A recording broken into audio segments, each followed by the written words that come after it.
Hello and welcome once again to the Fisherman's Post Saltwater Podcast series. This episode is titled Shad Fishing in Eastern North Carolina. I'm going to be talking with Captain Josh Abrams of Carolina Backcountry Guide Service, and we're going to be covering such areas as the standard when, where, tackle, and methods. And this discussion is going to cover both being on anchor and static trolling, as in lines out the back, as well as casting under anchors. So we're going to cover both formulas, both methodologies. I'm Gary Hurley of Fisherman's Post. Fisherman's Post has been serving the saltwater fishing community since 2003, bringing you fishing reports, fishing information, fishing tournaments, fishing schools, and now this saltwater podcast series. And it is in this saltwater podcast series where we reach out to our captain and guide friends from up and down the North Carolina coast and ask them to share with us their insights, their knowledge on how to catch more fish more often. However, I think we like to say that the true goal isn't just more fish more often, but we also just like to give you the confidence to get you and your family and friends out on the water, spending more time together more often. And I am joined in this episode, just as I am in every episode, with my co-host, Billy Thorpe of Copilot Studio. Hello, Billy. What is going on, Gary? How are you doing, man? I'm doing good. You're looking good, doing good. Yeah, you know, this is a new year. This is our first episode shooting in the new year. We've already released a couple, but we did that before the holidays so that we could have a break. I think we deserved a break. Yeah, we did good, man. Last year was fun. Ended with a bang. And now it feels good to be back in the studio. It's awesome. Yeah, man. Thanks for coming to the studio. I love it. I love the studio. Anyway, I'm going to stop nerding out for a minute. I just want to remind you really quickly, since we haven't since a while, of how to watch, how to listen. Obviously, if you're watching here on YouTube, thank you so much. Please hit that subscribe button and the little bell so you get a notification every time a new episode comes out. If you're listening, be sure to subscribe. And then so many ways to do that, to subscribe. We have Spotify, Podbean, it's Google, or Stitcher, Apple Podcasts, Google Podcasts, you name it, we're on there. And if we're not on one of the platforms that you listen or watch, be sure to let us know, and we will make it happen. So, yeah, Gary, and excited to bring Marine Warehouse Center back on. I'll get it out in a minute. A little tongue-tied. So excited about their sponsorship coming on with us for 2021. So we appreciate those guys. Yeah, man, it's a good relationship. It's a good fit. Yeah, man, they're awesome. So I'm going to play a little video from them, and we'll be right back. As you know, it's been a great year for boat sales. However, it's been really tough for customers to find boats in stock. We're the headquarters in Wilmington, North Carolina for Para Customs, Sailfish, Sea Chaser, and Carolina Skiff. Our manufacturers are telling us the high demand for boats is going to affect 2021 inventory as well. So if you're looking to get a boat in the spring, you need to come sign up with us now.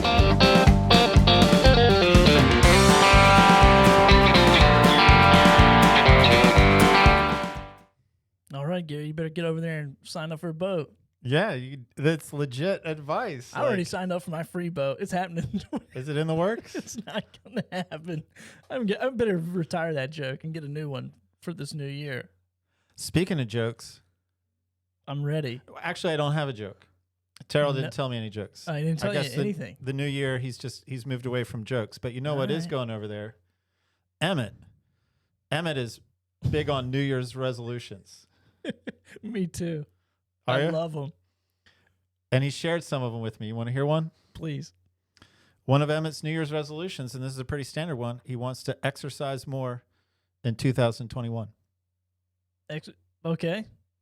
He's a smart guy because he figures if he just goes and exercises once in 2021, he is exercising more than he did in 2020. Me too, Emmett. Me too. So you should make that New Year's resolution. And then next year, you can say, I want to exercise more. And then you just got to go twice. You're set. You're set for like the next 30 years. That's perfect. Working out once, man. I love it. I totally wish that was a thing. Fish photo. Oh, here we go. Oh, my gosh. Speaking of working out, look at that old chunky chin on that fish. I'm not talking about myself, you rudes. This is Billy Thorpe, a.k.a. the other guy with a shad that I caught on a shad rig. Imagine that, a shad on a shad rig. How about that? And not on a fly. That's a funny story, Gary. In the Neuse River, upriver from New Bern. That was a good trip, man. That was a lot of fun.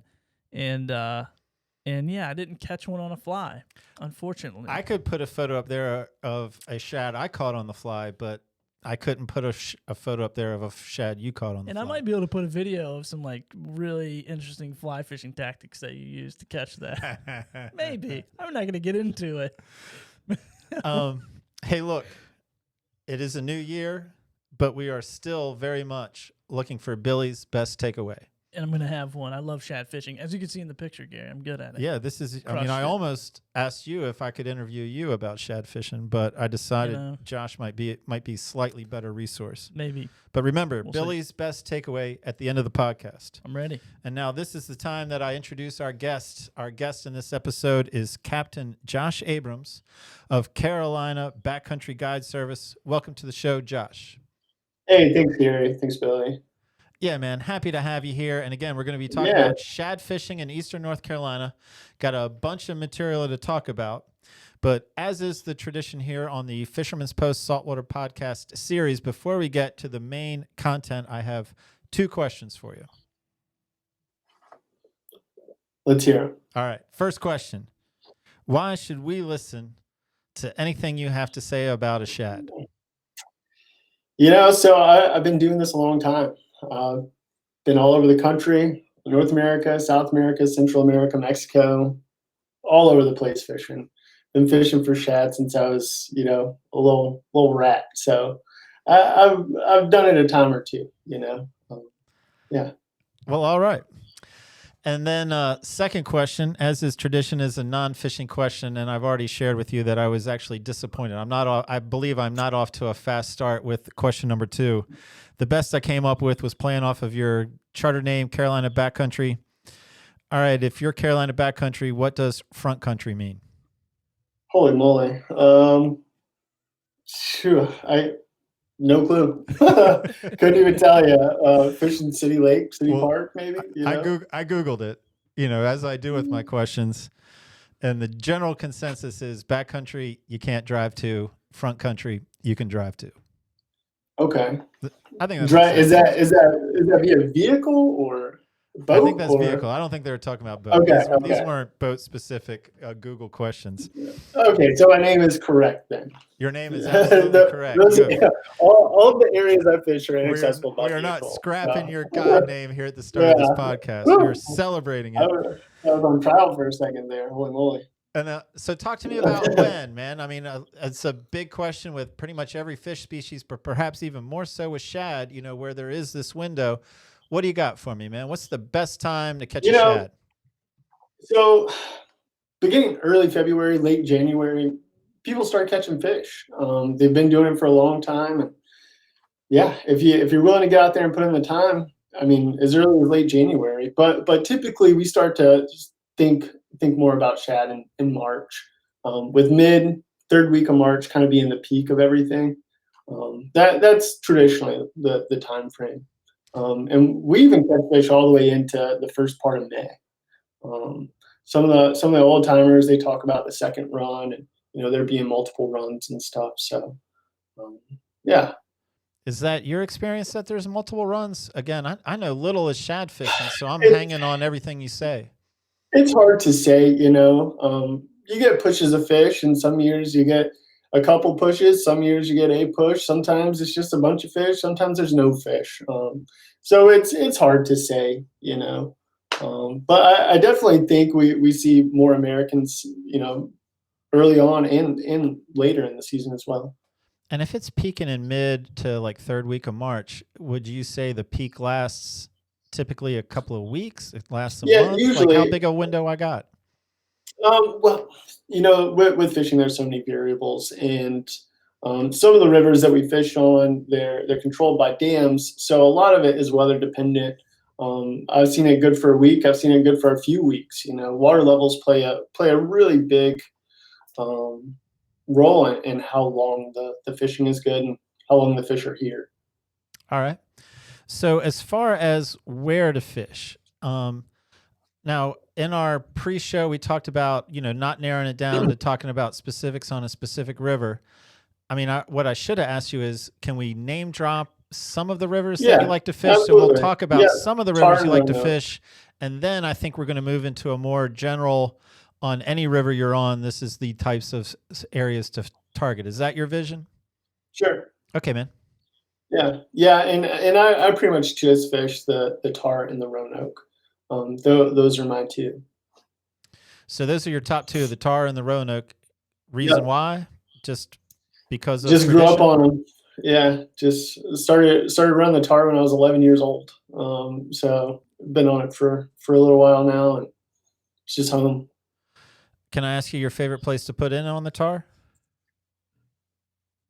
There is no favorite place. You know, Okay. it's all great, and it's really where I fish is dependent on water levels, and yeah.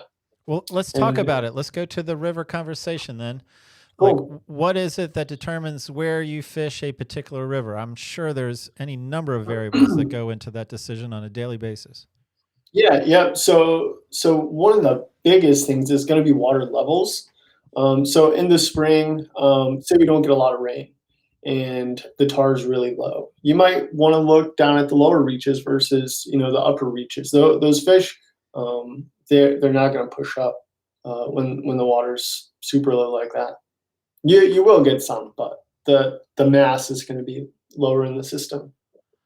So Usually. water level affects it. What about high water? What about when we have had a bunch of rain? Yeah, and fish are going to push up. They're going to be where they historically are. All right. So again, I have been shad fishing, but my shad fishing experience is very limited. I'm going to equate it to like when I'm fishing for stripers on the Cape Fear River or some of the other river systems.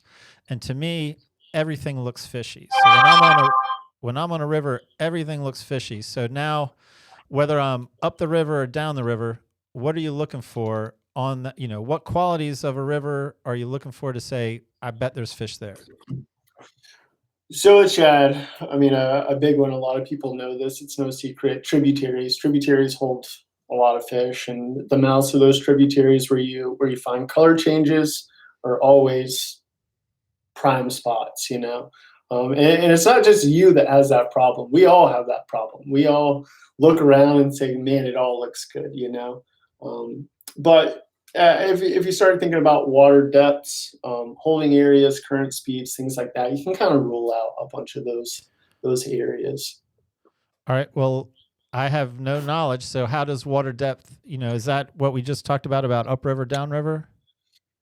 To a degree, I mean, you're not going to find fish sitting on sandbars, obviously. Okay. So if the right side, the channel's on the right side of the river, and say the average depth is 6 foot versus the left side that has a big sandbar on it that's a foot deep, you're obviously not going to fish over there.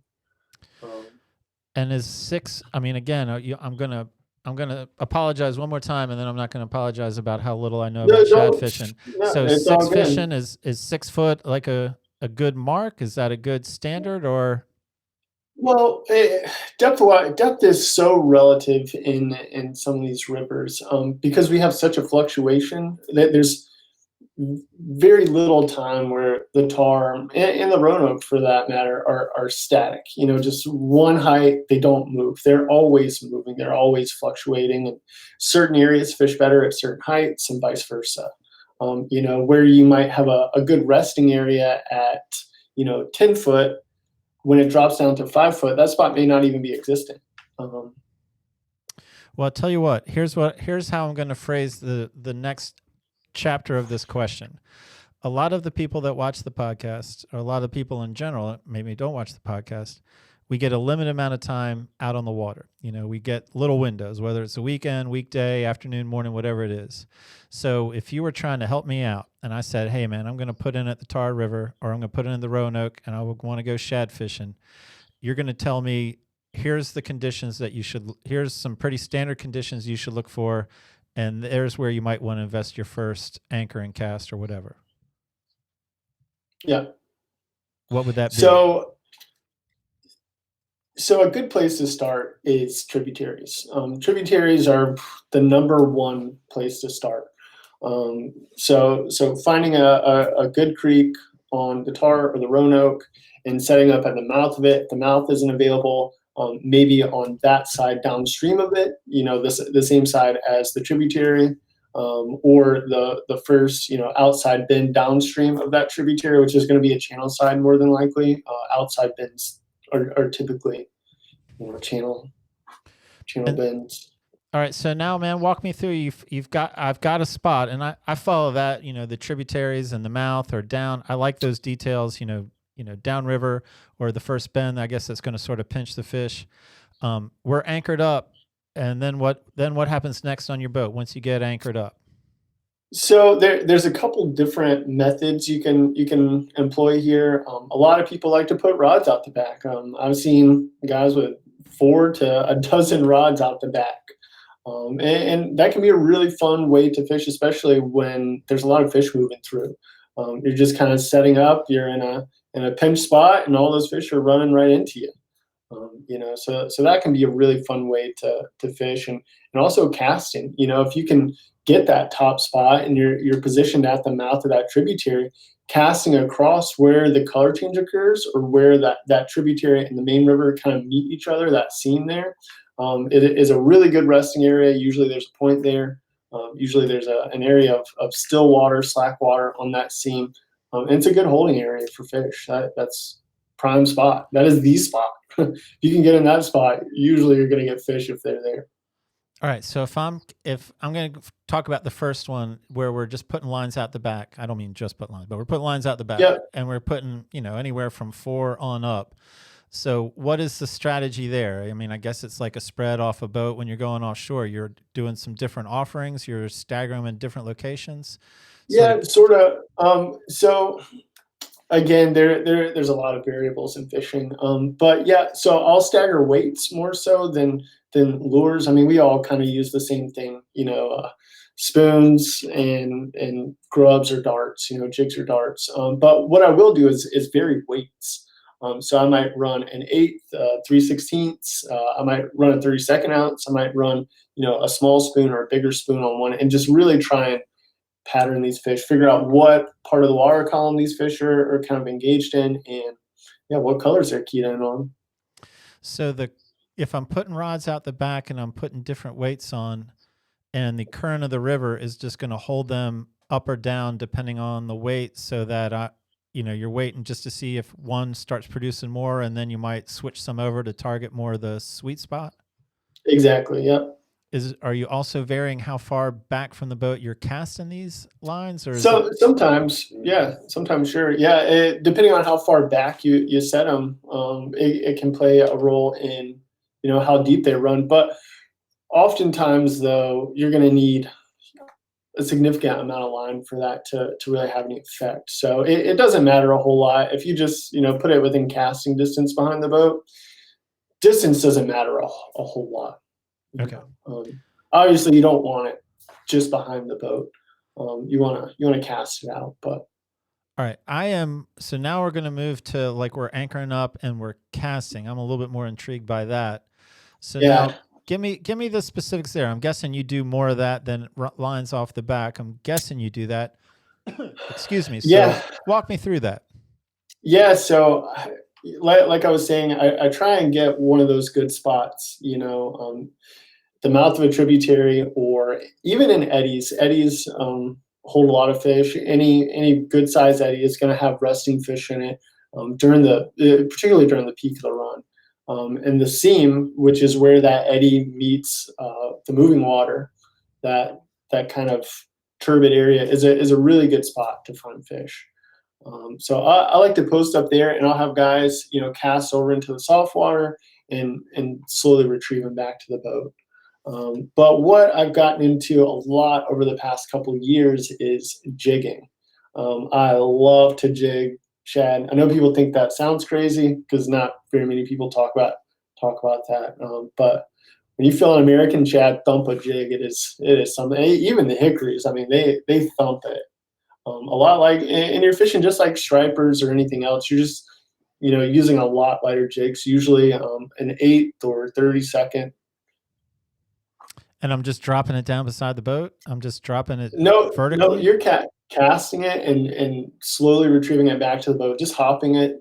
Sometimes we even just kind of do like a swim jig technique, not really bouncing it off the bottom, but just kind of swim jigging it back to the boat. So if I am at a tributary, I am guess dragging it through the color change. I want to hit both sides of the color change to see where I might find activity. Yeah, so typically you're going to sit out in the main river. Our local tributaries run clear than the main river. Normally, not always the case, but usually the case. So typically you're casting into the clear water and bringing it back out into the main river.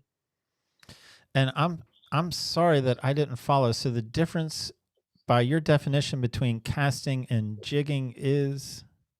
Yeah, so casting is usually done with a tandem rig on a slow, steady retrieve. Typically, you're retrieving it back to the boat in a steady fashion. Versus jigging, it's just like casting and jigging for stripers or bass. You're hopping it through and letting it fall, and you're usually getting those bites as that bait is falling. It's more of a reactionary. Well, man, I know you have some props there. Show me some of the stuff you like to tie on the end of the line. So these are something that I got into over the past couple of years. And it was kind of a play on some really tiny darts these old guys were using, these local guys. And I like to focus on the Americans. I love the hickories too. I love all fish.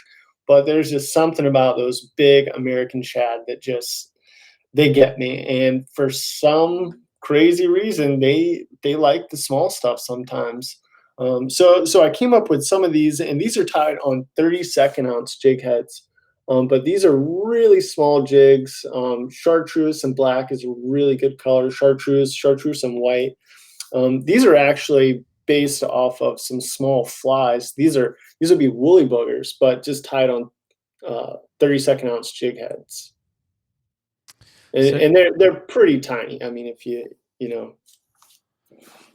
What makes your difference between chartreuse and white and chartreuse and black? I don't know. I mean, it's all who knows? Sometimes they're just weird. Sometimes it's lower light conditions. Black can be a little better. Yeah, chartreuse. We all know that's a proven color. So, and so those darts you just showed me, that would be part of your tandem rig, and it would be a tandem rig that you would also be jigging, or when you're jigging, it's one on the end.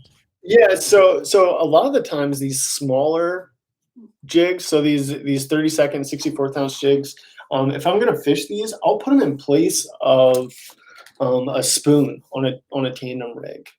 A lot of these are really light, and they're pretty difficult to cast. So if you're casting and retrieving them, plus in the current, it's really hard to maintain contact. It requires a lot of skill to maintain contact with a 64th ounce jig in current. It's pretty difficult.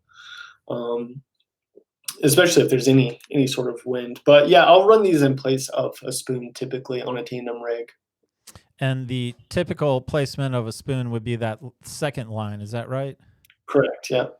And it's all about a slow on the, not jigging, but the other is just a slow, steady retrieve, no imparting any action. Very rarely. If I get a bump, maybe I'll try a pause. Or maybe a speed up and then a slow down. But usually it's just a slow, steady retrieve. And even if I get bumped, usually I just maintain that retrieve until I really feel that line come tight. Using more of a reel set than a rod set. And explain that to me. What do you mean by a reel set than a rod set?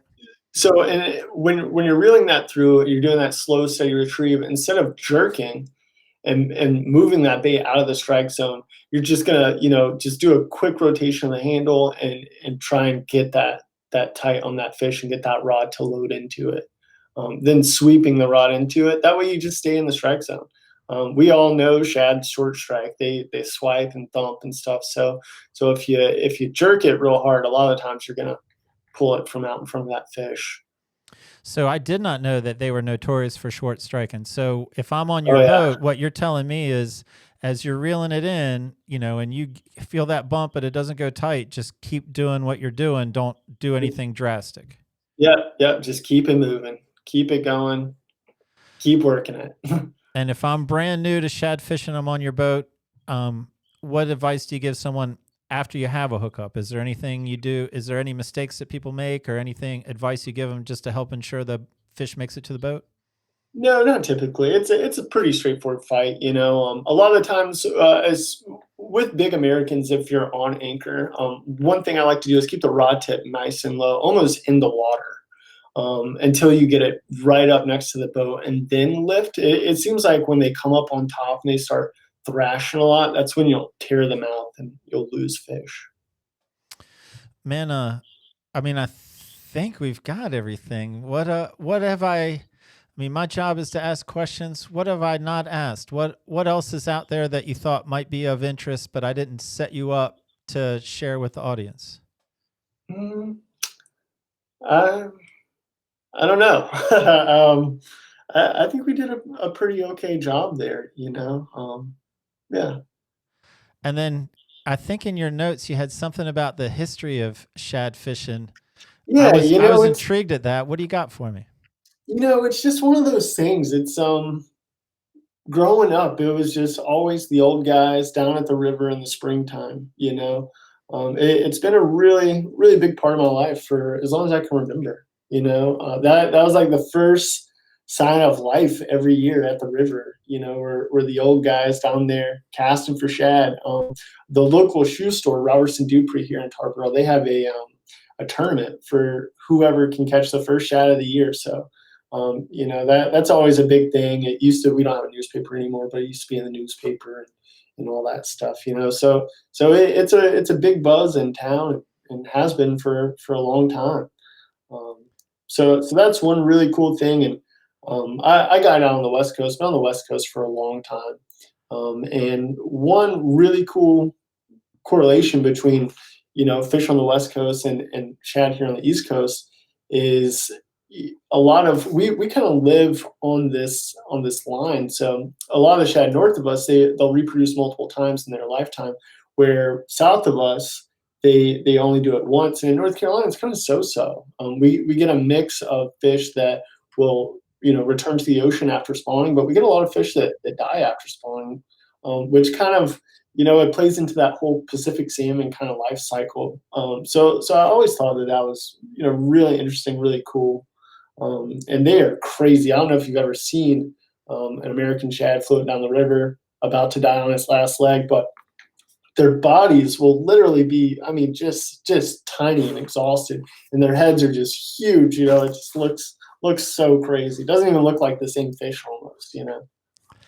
Well, man, I tell you what, I know that I'm guessing that Captain Josh Abrams, Carolina Backcountry Guide Service, is more than shad fishing. So here at the end of your episode, how about a quick walk through the calendar for what Carolina Backcountry offers? Cool. Yeah, so in the springtime, we get started with the shad fishing. We run that all the way through to April. Then we switch gears and fish the Roanoke. We're on the Roanoke, Upper Roanoke, and Weldon, fishing stripers. I run a little different program than most people, so it's pretty cool deal. We fish up in the rocks, all artificial, no bait, nothing like that. And then usually switch gears. 1st of June, head up to Alaska, run that whole deal through to October, and then do a little fall bassing in North Carolina. Take a couple months off to kind of relax, get my head right, and then repeat. All right. Yeah. Well, Josh, it's been a pleasure talking to you about shad fishing. Again, I don't have an extensive background, but I have a couple of fond memories on the water, and this dialogue will speed me up to add to that resume. I'm guaranteed to get back on the river and catch some shad this year. Nice, good. Hopefully see you out there. It'd be great, man. I will certainly call on you before I go to see what you might be willing to share, man. Yeah, hop right in the boat. Yeah. Well, Josh, thanks again. And, absolutely. We appreciate you. Cool. Take care. Thanks, man. Awesome, Gary. Shad fishing. Shad fishing. I'm good at it. You saw the picture. I got proof. You're verified. You're bona fide. Where's my blue check You're mark? a bona fide shad fisherman. Where's my blue check mark on that shad fishing picture, huh? I'm a pro. Man, you know what I took away from the show was if you're not first, you're last, Ricky Bobby. Because he said you got to be like the first boat up in the channel or whatever, like right there at the mouth. At the good spot. At the good spot. tributary. Yeah. Yeah, you get at the tributary. So that's the word I was looking for. I almost said cemetery. I'm like, that is because he's You talking. got to be first to the cemetery. He was talking about this dead fish at the end. It's trying to make me think about a cemetery. I'm like that poor small-bodied, big-headed dead fish. That's what I was thinking. Well, I'll tell you what my takeaway is, man. You are on your game. I didn't even have to ask you for your best takeaway, I know. and you're on it. I was on it. I just wanted to beat you, Gary. And this was a fast episode. I wanted to get it done. All right. I'll move on to the next one. All right. Super awesome. Thanks for a great episode. Thanks for being such a good questioner, Gary. Questioning these fishermen. It's fun, man. It's fun to talk fishing. It's fun to hear about fishing. And I'm now putting shad fishing on my list. Tomorrow in the office, I'm going to send out some texts. See who can take you. Hey, who wants to take me shad fishing? I think I got a better chance of getting a shad trip than you have of getting a boat. You know what? I was about to say that. I was like, you know what? I should probably just start asking for free fishing trips rather than boats. That's more realistic. All right, man. I'm going to get it done. Well, Gary, anything else? That's it, Billy. Thank you. Well, thank you, Marine Warehouse, once again for sponsoring this episode. You guys be sure to go check them out. They have a location here in Wilmington, North Carolina. And also, I want to say St. John, South Carolina. That's not right. It's not St. John. Lil's going to kill me. I love you, Lil. Love you, Marine Warehouse. We'll see you next episode. Next time. Fisherman's Post. More